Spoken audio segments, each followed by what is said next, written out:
everyone. I'll get started with the first question, then just raise your hand. Elena, just talk about how you're feeling at the moment. You had some good matches in Perth and Sydney and United Cup. How's the start of the season for you? Yeah, first time played here, right? Yeah. First time played United Cup and first time was in Perth, and I think it was a good start of the season so far. We had some good matches, a lot of fun also playing this team competition. So, yeah, looking forward to start here. Okay, who'd like the first question? Matt? Hi, Elena. Can you talk us through the situation with Stefano and what capacity you'd like him, what role he's going to be playing on your team, what you'd like him to be doing on your team, and how much you've been told about what he'll be able to do moving forward?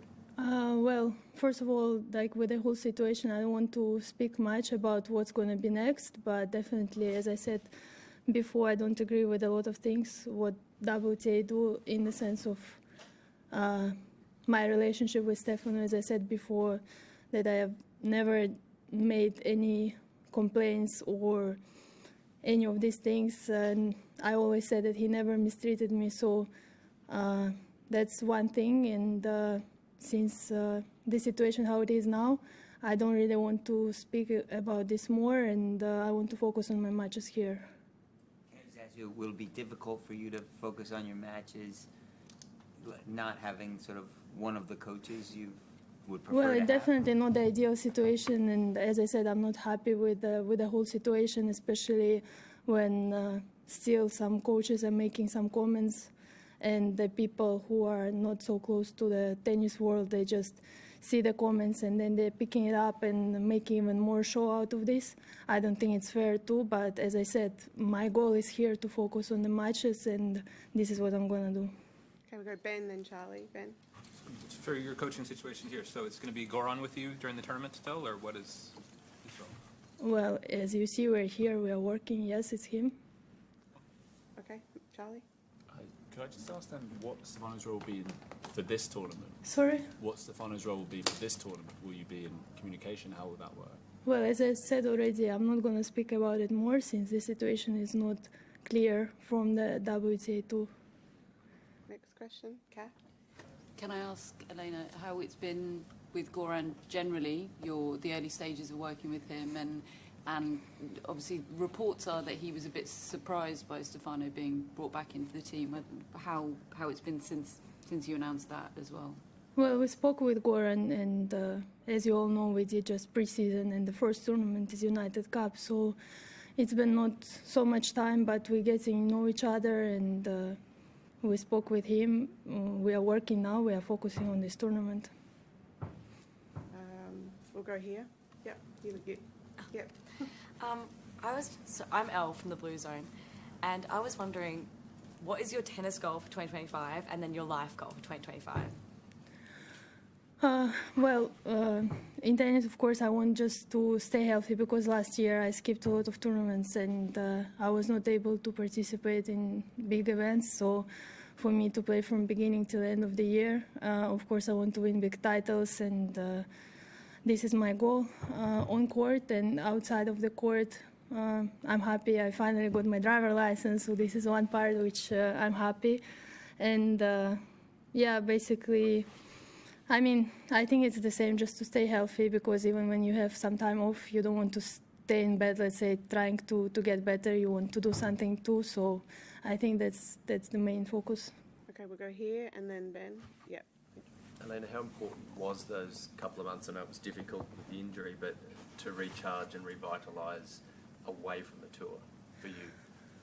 Well, honestly, of course, it's not easy when you got used to travel every week and to make decision also to not play and not to push yourself, because you're a competitor in the end of the day. You always want to do better, and for me the whole year was pretty difficult coming back from Melbourne. Like the issues with sleep started, and it's been going on for a long time, so of course it was not easy, but it was very helpful, and these 2 months which I didn't practice at all, I think helped me a lot.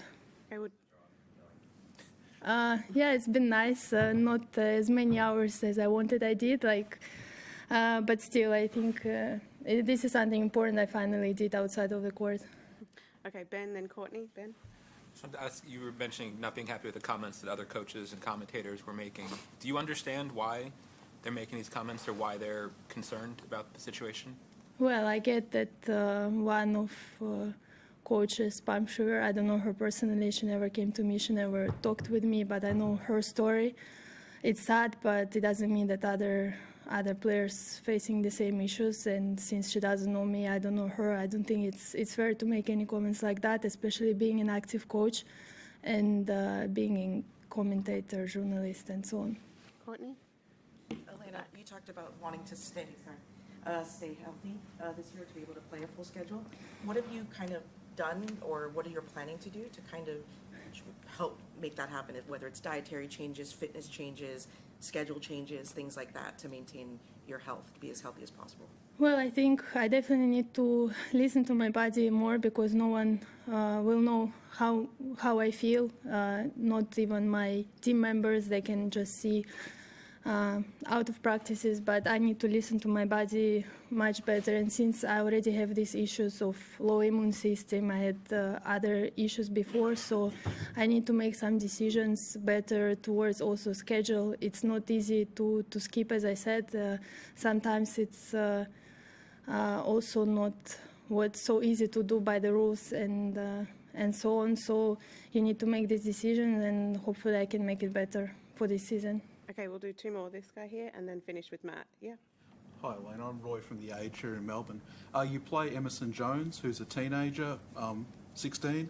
What's it like playing someone so young in a Grand Slam? And do you know much about her game or what she's like?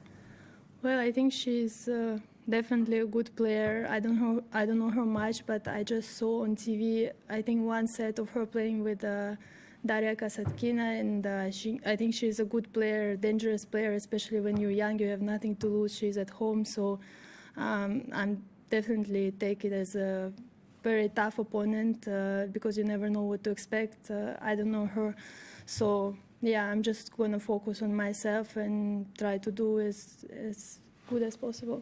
Okay, last one, Matt. Just picking up on what Courtney was asking about staying healthy.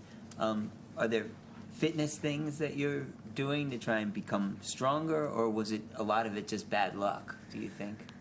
Well, as I said, when my insomnia started, definitely the whole immune system went down, and I kept on pushing, and maybe I should have taken the rest a little bit earlier, since for 5-6 years which I'm on tour and I'm playing non-stop, and even in off-season we have just maybe 1 or 2 weeks. Then after Wimbledon, I was struggling during Wimbledon. After that, I had only 4 days, and then I got sick again. So it's very delicate for me, like just the whole process of preparing for the tournament. And as we're in this environment, it's a lot of people, a lot of things. So I'm tend to get these viruses very quick. So I'm focusing, of course, and trying to change a little bit. Maybe my preparation is physical part, but as I said, sometimes it's you get unlucky, or not much you can do if your immune system is really low. I'm trying to take some vitamins, of course, but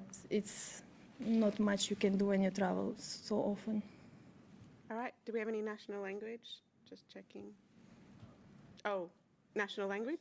Yes. Здравствуйте. Да, здравствуйте, Елена. А по поводу эйсов, мы, конечно, привыкли, что у вас много эйсов, да, но во время United Cup какие-то там изменения было при подаче, это было прям специально, это как результат работы с Гораном или... Я бы не сказала, что, конечно, эйсов было меньше, но мы пытаемся тоже варьировать, и где-то, чтобы я больше подавала не на скорость, а меняя немного вращения, то есть чтобы это было неудобно для соперниц, чтобы можно было построить розыгрыш. Мы общаемся по этому поводу, посмотрим, как будет дальше, но пока мы, так сказать, в работе. А также вот недавно же вышла эта статья, да, я не хочу там детально, но там упоминается, что контракт с Гораном это как-то краткосрочный, как-то в скобках написано было. Можете уточнить? Ну, я не знаю, что пишут, я не слежу за всеми новостями, которые выходят, но действительно обычно, когда ты начинаешь работать, есть какой-то пробный период, потому что ты не знаешь человека, и это в каждом контракте, это обычная система, когда ты начинаешь работать с новым тренером. Okay, good. Okay, thank you. Thank you.